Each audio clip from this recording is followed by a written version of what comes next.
Sir, on Iran, the Supreme Leader today said that U.S. attack could spark a regional war. Do you have any response to that, sir? Why wouldn't he say that? Of course you're going to say that, but we have the biggest, most powerful ships in the world over there, very close, a couple of days, and hopefully we'll make a deal. If we don't make a deal, then we'll find out whether or not he was right.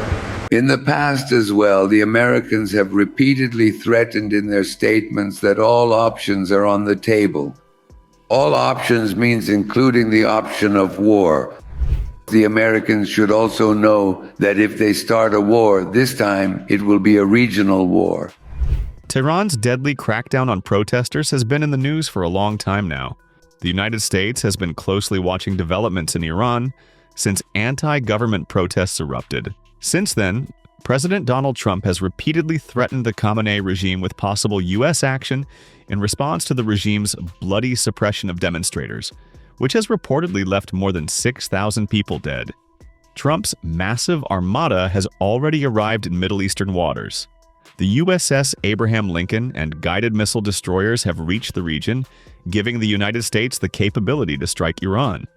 On January 28th, Trump even categorically threatened Iran with another attack and warned that this time it would be worse than Operation Midnight Hammer. He also warned Tehran about the ticking clock and urged it to come to the table and make a deal of no nuclear weapons.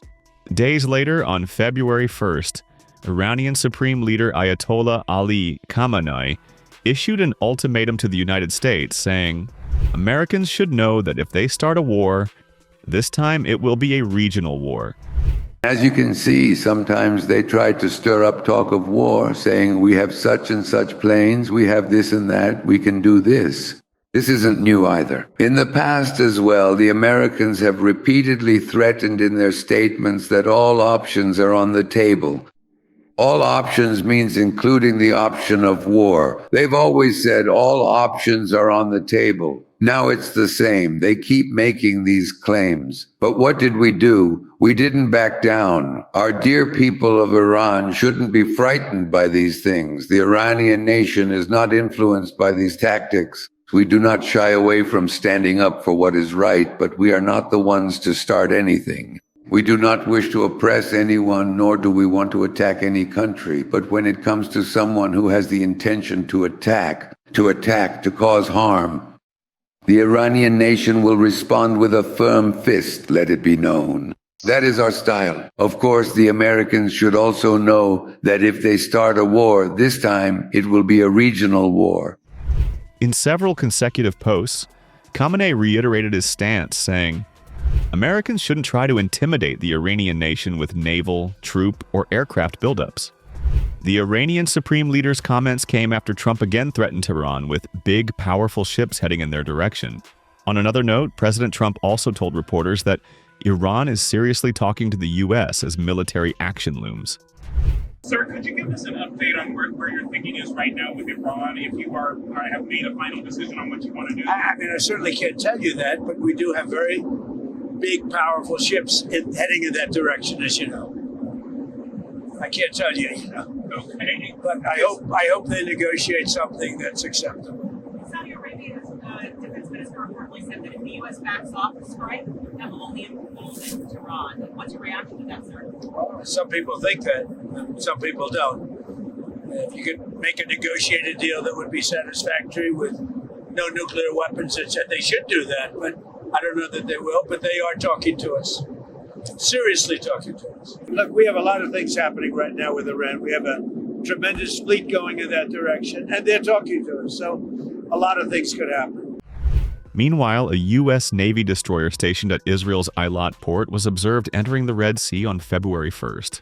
Israel said the deployment was pre-planned as part of ongoing U.S.-Israel military cooperation. The move comes as Trump pressures Iran over a nuclear deal. Iranian Foreign Minister Abbas Araghchi condemned the U.S. military buildup in the Persian Gulf, calling it unjustified interference in Iran's defense activities near its waters. Sharing a map on X, he wrote, "Operating off our shores, the U.S. military is now attempting to dictate how our powerful armed forces should conduct target practice in their own turf." He slammed U.S. Central Command's appeals for Iranian professionalism, while the US and EU continue to label the IRGC a terrorist group, calling the contradiction the level of absurdity the world is now facing. The EU designated Iran's IRGC a terrorist group on January 30 over its deadly crackdown on protesters, saying repression cannot go unanswered. In Iran, horrific crackdown on protesters has come at a heavy human cost. The EU already has sweeping sanctions in place, and today ministers agreed to designate Iran Revolutionary Guard as a terrorist organization. This will put them on the same footing with Daesh, Hamas, Hezbollah, Al-Qaeda. Those who operate through terror must be treated as terrorists.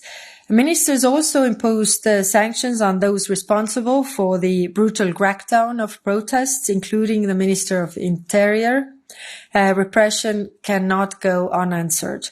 Beyond this, ministers adopted new sanctions on those involved in Iran's war support to Russia and expanded export controls.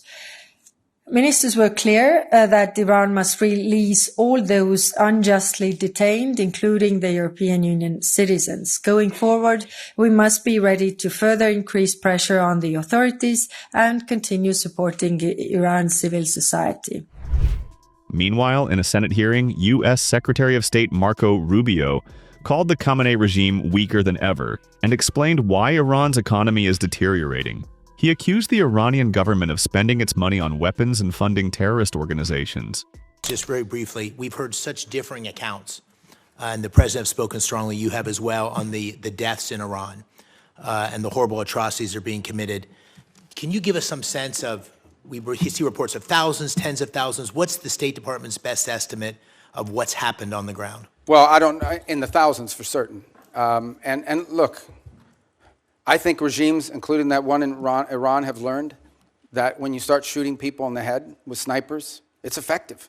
I mean, it works, and they've done it, and it's horrifying. And that's what we've seen. That regime is probably weaker than it has ever been. And the core problem they face, unlike the protests you saw in the past on some other topics, is that they don't have a way to address the core complaints of the protesters, which is that their economy's in collapse. And the reason why there's economies in collapse is because they spend all their money and all their resources building weapons and sponsoring terrorist groups around the world instead of reinvesting it back into their society. And as a result, have taken on massive global sanctions, which has isolated their economy and their country. And so that's what the Iranian people are demanding, is that they stop doing that and start caring about them and get these sanctions off them. And this regime is unwilling to do it. So the core challenge is the protests may have ebbed, but they will spark up again in the future, because this regime, unless they are willing to change and or leave, have no way of addressing the legitimate and consistent complaints of the people of Iran who deserve better. On the issue of our presence in the region, here's the baseline I want to set for everybody. The baseline is this. We have 30 to 40,000 American troops stationed across 8 or 9 facilities in that region. All are within the reach, theoretically, not theoretically, in reality, all are within the reach of an array of thousands of Iranian one-way UAVs and Iranian short-term ballistic missiles, short-range ballistic missiles that threaten our troop presence.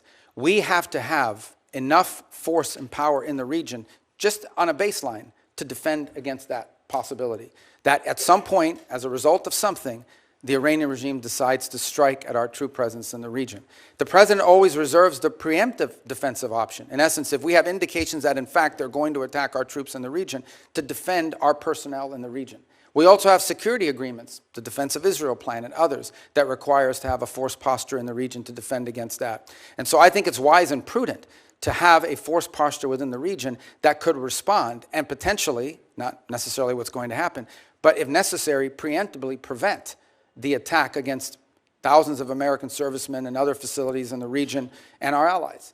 I hope it doesn't come to that, but that's, I think, what you're seeing now, is the ability to posture assets in the region to defend against what could be an Iranian threat against our personnel. They certainly have the capability to do it because they've amassed thousands and thousands of ballistic missiles that they've built. Despite the fact that their economy's collapsing, they keep spending money on that.